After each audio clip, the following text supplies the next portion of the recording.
Welcome to Just Minding My Business Radio, where we are moving at the speed of God, learning what we didn't know we didn't know. I'm your host, Ida Crawford, so grab a pen and paper and get ready for information that you can use.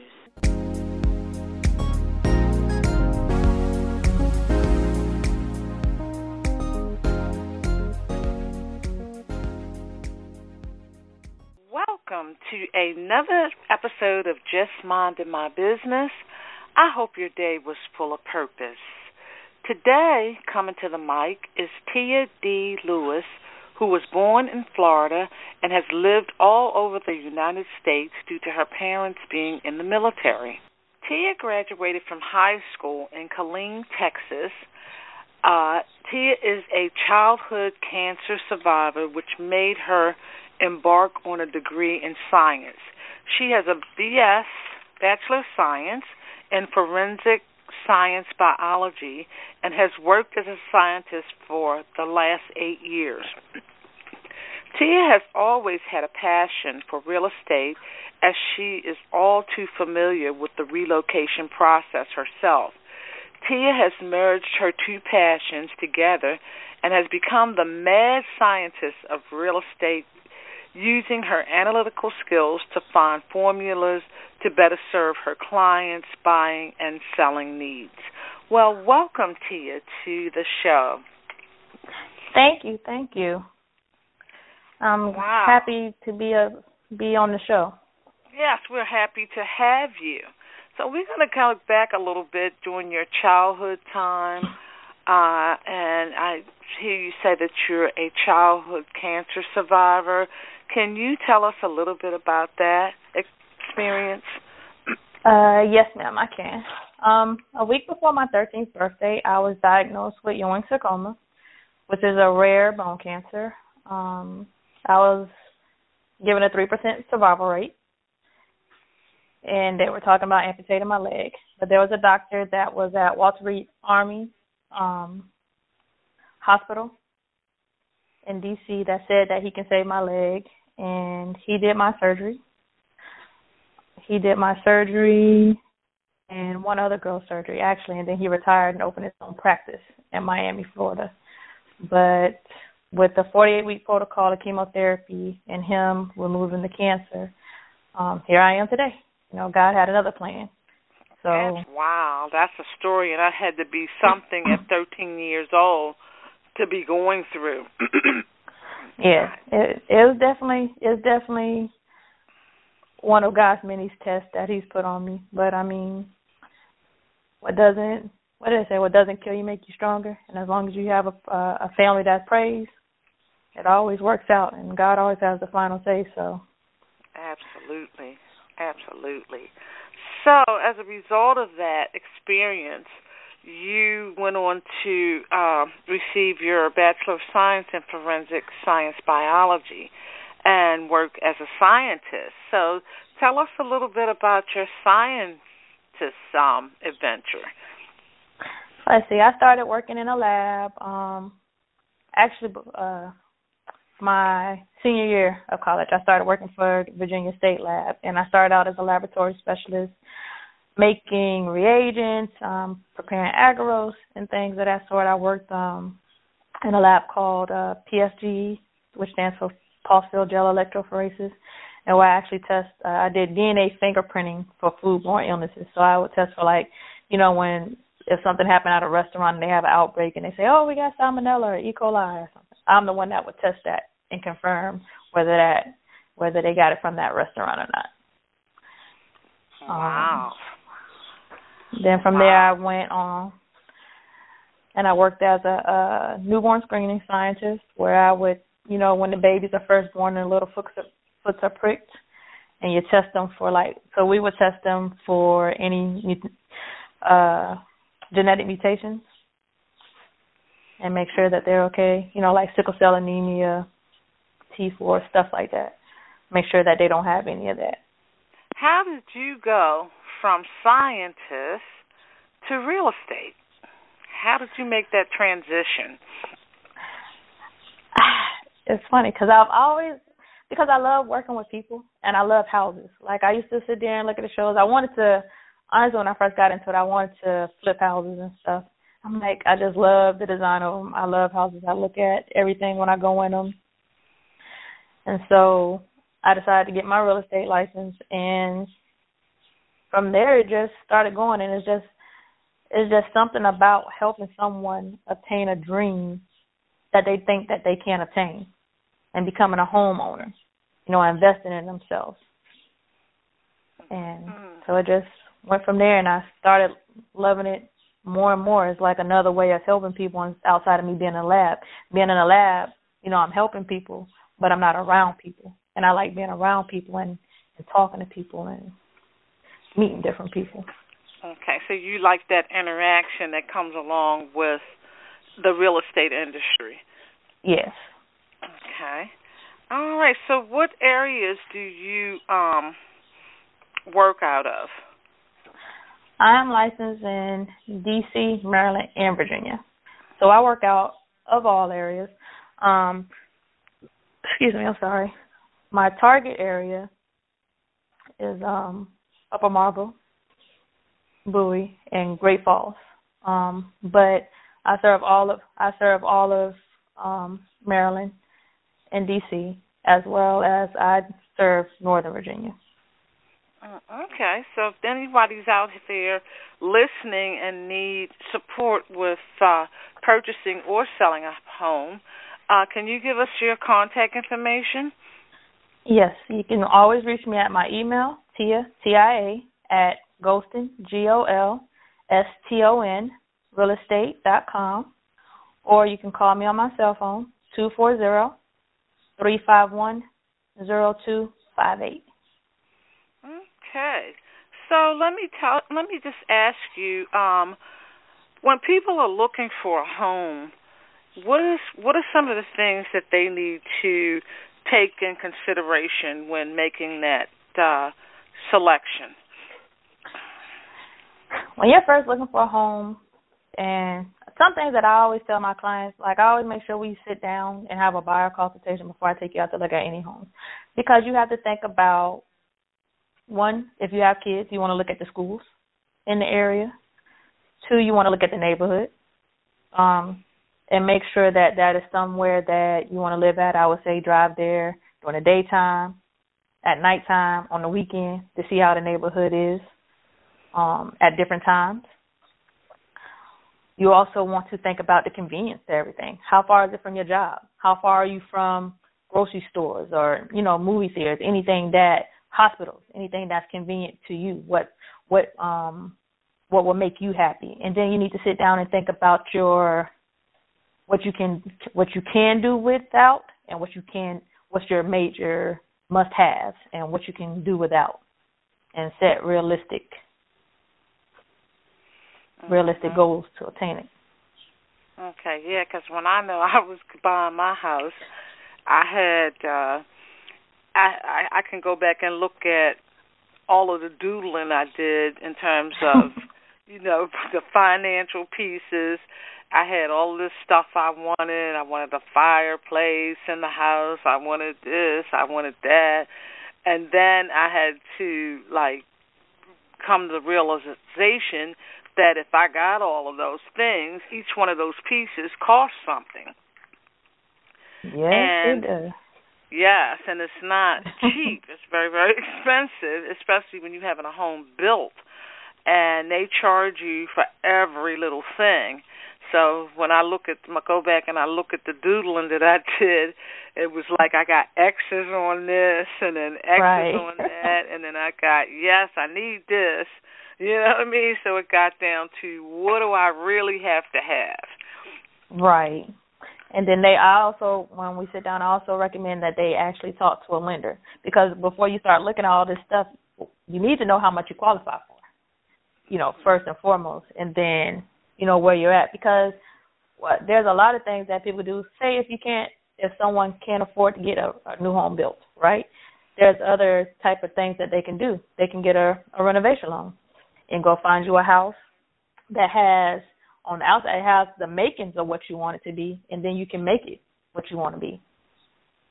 but you're getting it for a lower price, and you're just, getting a contractor to come in and make that inside of the home your dream home.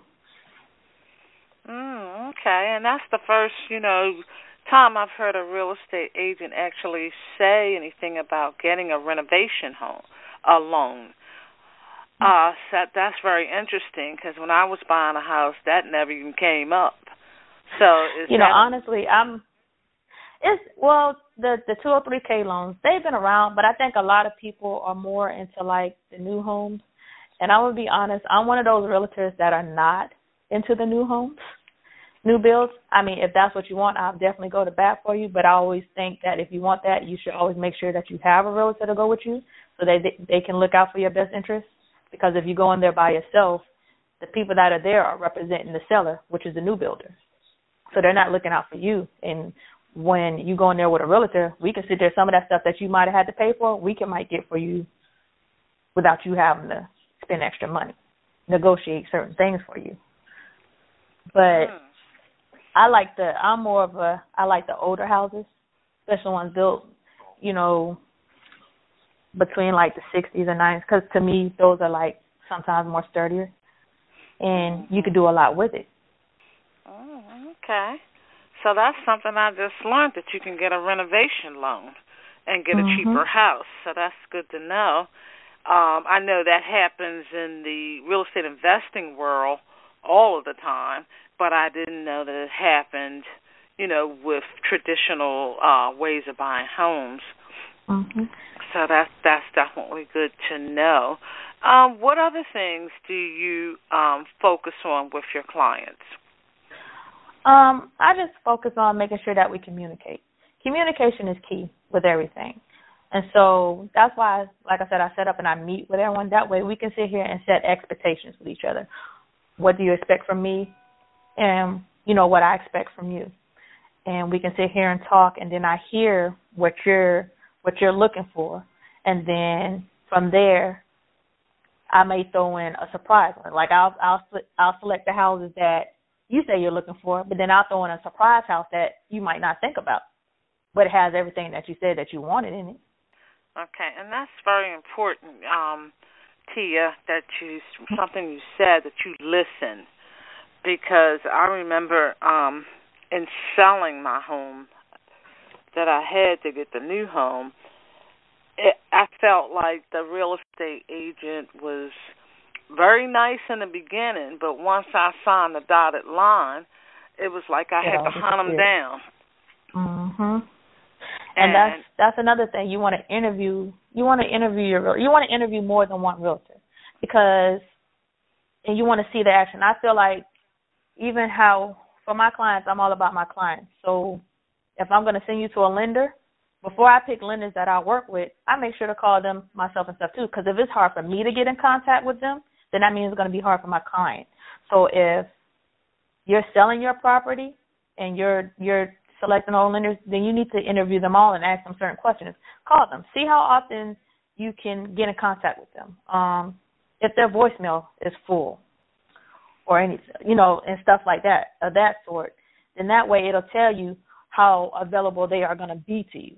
How long does it take for them to get back to you? Answer your texts or emails, or, call you back if they miss your call. And I think in any business, what you just said matters, because if you're not accessible and you don't return calls within a timely fashion, then that's a problem in itself for any business, because that's saying that you're not about your customers, or potential customers. That's true. And I'm very animate about responding to emails and things like that, because I feel like if I send you an email and you don't respond, I definitely feel some kind of way. Right. That's true. That is true. Okay, so when a client is selling a home, what are some of the recommendations that you make to them in trying to get their home sold? rule number one, always make sure declutter, because though that is things, there are things in there that you may love or like, you want to make it to where the new person can see themselves in your house. So you want to declutter, make sure it's looking presentable. If you can, maybe update the paint or something, and just try to make it seem where someone would like it. A lot of things sometimes people don't really care about. They don't really care about certain aspects in the house, and it doesn't add value. So I always recommend that someone talk to someone, have them come and look at it. Either you can sometimes do a home inspection and make sure that everything is straight with the house, or have a stager come out to look at the house, and they can tell you some things that you need to do that'll make it more presentable and sell better. You want to have a professional come out and look at it, besides just the realtor. The realtor, they'll suggest that stuff too, but when selling it, you want to definitely make sure that it's decluttered, that it looks presentable, that you're listening and be willing to work with the realtor on making sure your house sells. Like, sometimes people put stuff in the market and then it's like you can't never see the house. It's never available for people to see because, that's not a good day, this is not a good day. You have to be able to compromise. Mhm. Absolutely, I agree. I mean, you're trying to sell a house. If somebody wants to look at it, then you need to make yourself available so that you can get your house sold. It's just that simple. Because I know when I was selling my house, I probably did way too much for the new buyer, but I had installed new carpet because the carpet was worn, and it took away from the appeal of the house. I had everything painted, and just before I closed, I had a cleaner come in and just do like the refrigerator and behind the, stuff. Although I did that stuff, but when somebody new's coming in the house, I wanted them to have a feel of a brand new house.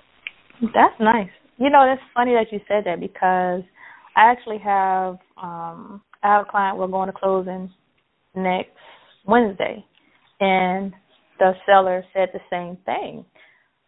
He was going to have a professional cleaner go in, and clean up the house. He's going to patch up the little holes from where he hung up pictures and stuff, because the previous seller did that for him, and he wanted to have for the new homeowner to have that same feeling he had when he moved in. And that's always a nice gesture. That's, who wouldn't want that? Mhm. Because I was like animate, because I just thought to myself, I know what I would want. Right. And I just said, this is what I would want somebody to do for me. So I just went on and did it, put the new carpet in, had all the walls painted, had a professional cleaner come in, after we moved everything out, then I had the professional cleaner come in. That's nice. That's an awesome gesture. And I thought it was really nice that, that the seller did that for my client. Okay, so what is your, when you're working with your clients, in terms of, let's say, the funding, do you do anything like in terms of looking at their credit or anything like that to see where they stand? That's all a lender. All I recommend them, all I do is I can recommend, I listen to, when we have our buyer consultation, I'll listen to what they say they need, and I'll send them to a lender that I think they would work best with and go from there. But I don't look at their finances. I don't look at their credit score or anything like that. I let the lender, because the lenders that I work with, they're pretty good about telling people what they need to, if their credit is not where it's at, they're pretty good at helping people get their credit up to where it needs to be. Okay. Because I know when my very first house that I prepared, when I bought the first house, I had paid all of my creditors off because I had been trained, went to different classes and seminars and things like that in order to prep myself for buying a house. And right. I knew that I had some stuff. So I took care of all of that stuff before I even started really looking. Actually, I started looking before I could even afford a house. And for me, it was a learning thing because I didn't know anything about buying a house. Nothing. So I didn't know none of the... I just kind of put myself out there as if I was ready to buy the house and actually was looking at houses and things like that and going to different seminars, taught me that, first of all, you need to make sure that you can afford a house, that you don't have any credit issues that could keep you from getting the house. That's true. So That's true. It took me about a year to clean up everything, and that was just really being very conscious and intentional because I knew that I wanted to buy a house, and I bought my first house. I bought it by myself. That's awesome. So I really was strategic about the whole process, and I was scared, because buying a house by yourself, you're looking at a 30-year commitment. Right. Anything and everything will happen in that 30-year time span. Because life is going to happen, and you have to think about that when you're buying a house. I told people, some people go out and they look for houses based on overtime. I've heard so many people say that. They might be getting a lot of overtime on their job, but I'm like, that's not definite. That's true. And when I do know when they do look at the overtime, that it still has to show like 2 years of consistent overtime. Like when you're thinking about buying, there's a few things. They should make sure that they're at their house. Not at their house, I'm sorry. They're at their job for 2 years. You've filed your taxes and things like that for the last 2 years. Those are things that you need to have. I would recommend, credit-wise, just making sure, like, if you have credit cards or anything, to have them down to, like, 10%, have your balance down to keep it under the 10% of your balance. So, say, like, if your credit limit is $300, then you don't want to go over $30 typically, or you can keep it at 50%, but you definitely want to keep it at really the 10% because that'll keep your scores up higher. And see, all of that stuff when I first bought, I didn't know. I didn't know any of that, and I didn't have anybody. I had to go seek out that information. Now it's very readily available. And lenders and agents are really willing to teach as opposed to just get you in a house. Right. That's true.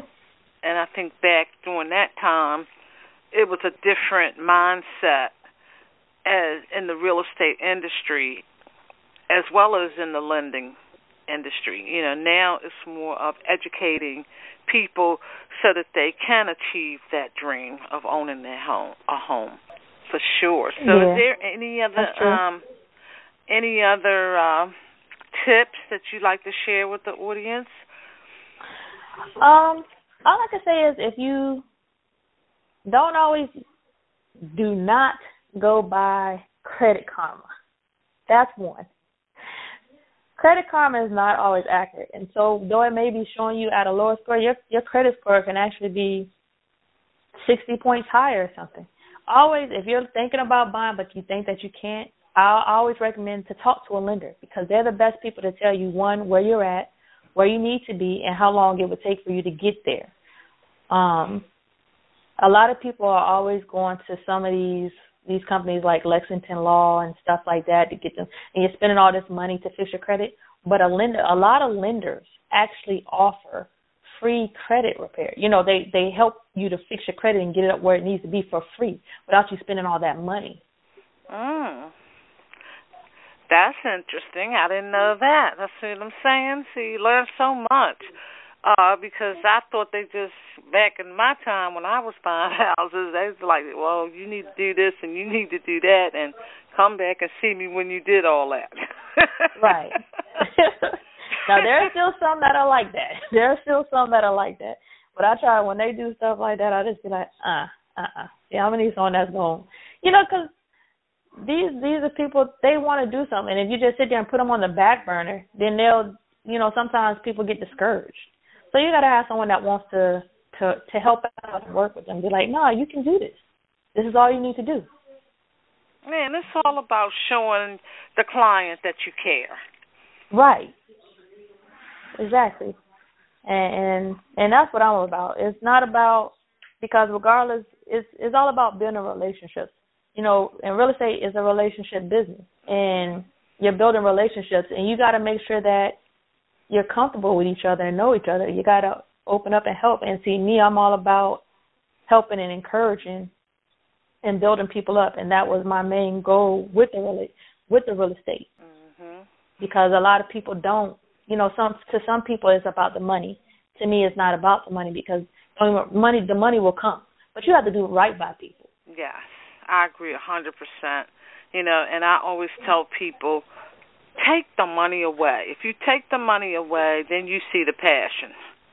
Because if you're if you're doing things just for the money, you're going to be very miserable. Exactly. Because it takes time, number one, for the money to come. It does. It definitely does. It takes time. So if you're all about doing what you're doing just for the money, then you're going to be an unhappy soul.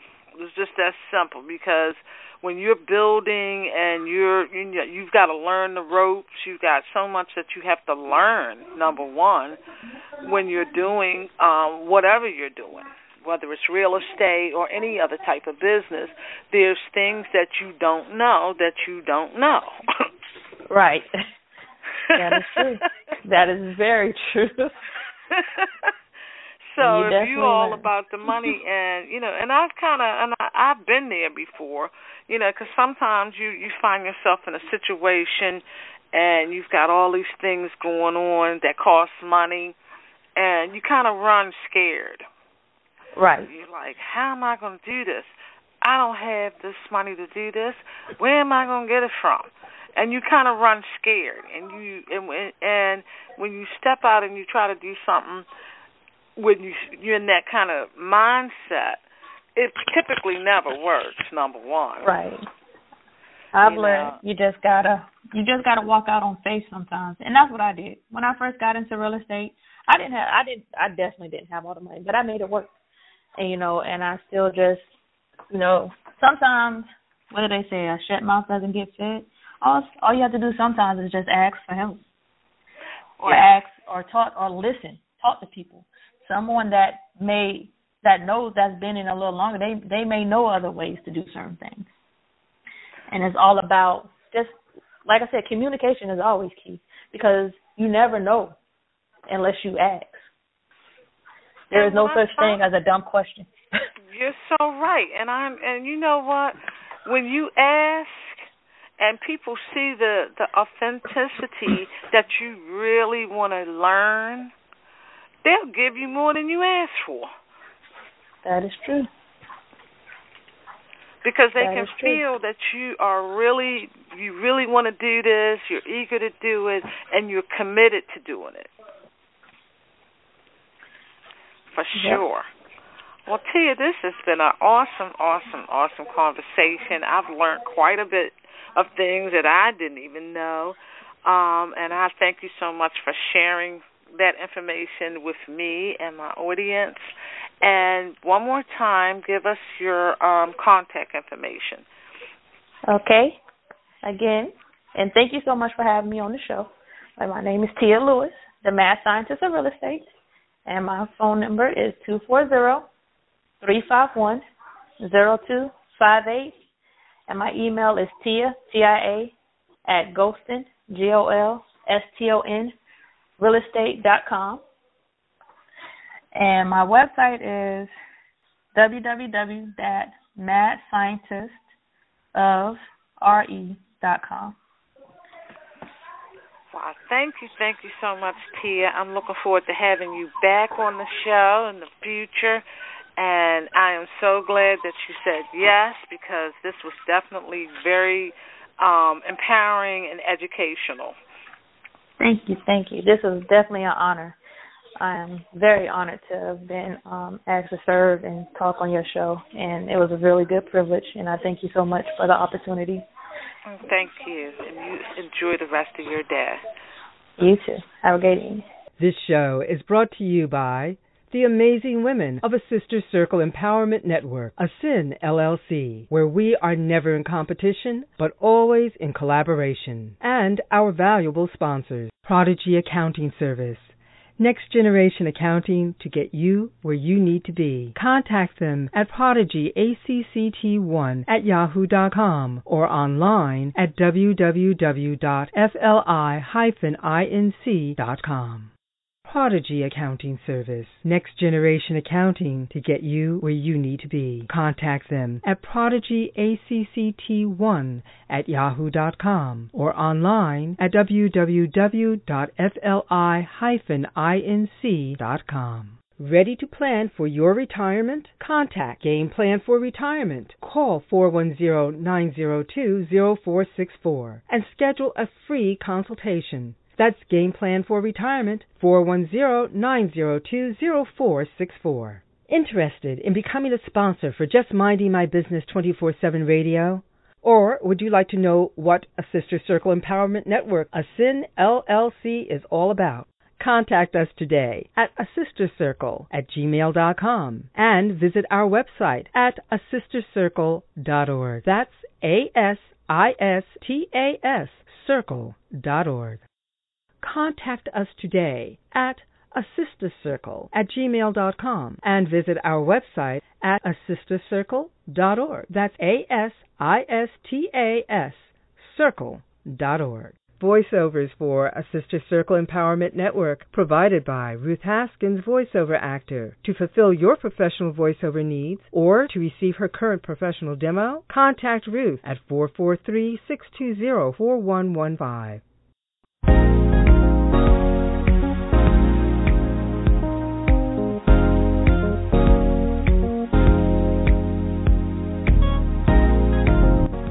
Thank you for tuning in to Just Minding My Business Radio. I'm your host, Ida Crawford. We hope you enjoyed the show and appreciate you stopping by. Many blessings to you and yours.